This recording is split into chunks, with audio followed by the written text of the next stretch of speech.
Hey guys, today I'm going to show you a really easy way in Photoshop to cut out a photo like this and make it so you can throw any color that you want or anything that you want behind it in the background. So basically what this is a faster alternative to using the pen tool or the quick selection tool or anything like that. This is a lot faster than that, and it doesn't work for every situation, but it does work for a lot of them.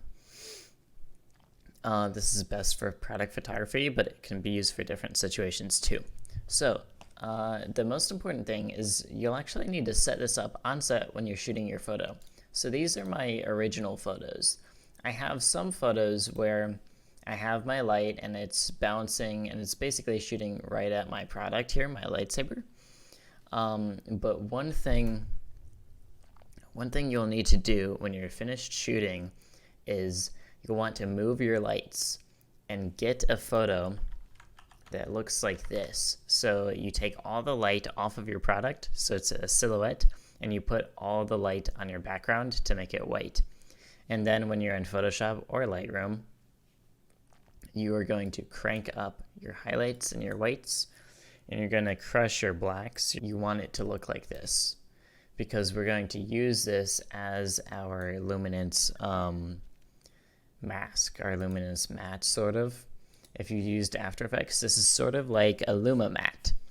Okay, so now I'm in Photoshop and I've exported out two photos from Lightroom. So I have my silhouette photo and then I have my regular photo, which is what I want to keep, right? So all we're going to do is we're going to drag the silhouette photo onto the regular photo. I'm going to go ahead and duplicate my normal photo, turn it off, throw it at the top of the stack. So if I look at this and I bring the opacity down on my silhouette, I can just click and drag and I can line it up perfect. Use my arrow keys to nudge it around and just line it up perfect with my my regular photo. So now if we zoom out, we can sort of toggle it on and off and make sure that it looks good. For some reason, I did end up accidentally moving the product during the shoot. So one thing I'm going to have to do is duplicate my my silhouette, set it to darken or multiply, probably darken, and then I need to just move it over a little bit to cover the left side. You won't always have to do that, but in this case I did. So now if we look, it's looking pretty solid. We just want it to be lined up perfect.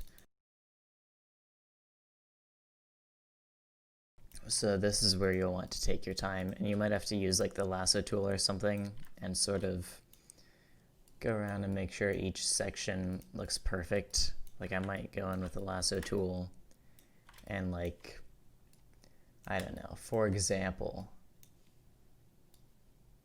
bring this section out. Okay, so I'm going to merge these two layers, which are my silhouette layer. So now I have my silhouette layer, which is perfectly lined up basically, and then I have my background layer. So what I am going to do is I'm going to go to Select, Color Range on my silhouette layer, and I'm going to change my selection preview to Quick Mask just so I can see. So the red is what I don't have selected and the black stuff is what I do have selected. I'm going to go down to Shadows from the drop down up here. I'm just going to mess with the range a little bit. I think I want it somewhere in the middle. I'm going to add a little bit of fuzziness. Click OK. On my regular layer that I duplicated, I'm going to go up to the Quick Select tool. The shortcut for that is W. I'm going to hit Select and Mask. And then I'm just going to feather my selection like it will change on the photo, how big the photo that you're using and what type of material you're selecting. But in this case, I'm going to use a feather of like 0.8 pixels. And I might even shrink my selection just to make sure I'm on the safe side. I'll do like -5. Okay, I'm gonna hit OK, and then I'm going to hit the mask button. And now you can see that I'm nearly there. So on my mask, I'm going to hit B to bring up the brush tool. I'm going to hit X and D to swap my swatches over here a couple times and bring up black and white. And then I'm going to get a black brush with 100% opacity. And I'm just going to paint the areas that aren't perfect. Okay, you could use like a selection tool, like a pen or a lasso tool, and then paint. But in this case, we don't actually need that much control because we have such a big area to work with. Okay. Now, basically, you just create another layer underneath your subject, your main layer. I'll just go ahead and call this main layer. And I will call my new layer color. Now go down here to the little effects button and hit color overlay. And now it will let you pick a color. You can pick any color. Just try this.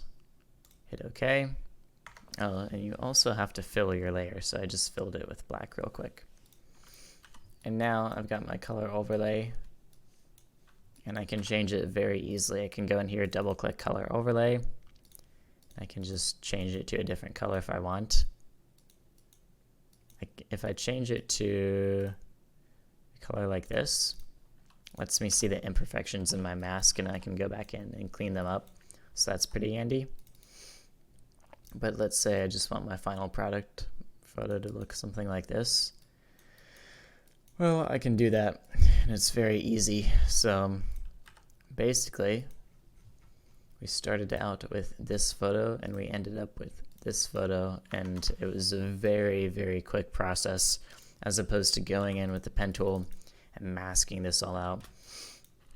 So the important things to remember, so this process goes smoothly, is when you're on set, you want to get a really clear photo like this. Make sure that none of the light, if possible, is hitting your subject. You might want to hold up like a piece of foam board or something to keep the light off of like whatever product you're shooting. And then 2, go into Lightroom, crush the whites and blacks, and then bring it into Photoshop. Make sure everything is perfectly lined up. Make a selection using color range, and then click on your main layer, paste the selection, hit the mask button to make it into a mask, and then just tweak it as you need to. And then you just throw a solid layer beneath it, whatever color you want. The color overlay is one easy way to do it, but you don't have to do it that way. So I hope that you guys found this tutorial helpful. Please do not forget to subscribe. If you guys want to show me your photos that you made with this technique, I'd be happy to see them. My Instagram is Josh in the Studio for product photos, and Joshua Bates Photography for other like automotive photos and stuff. So peace.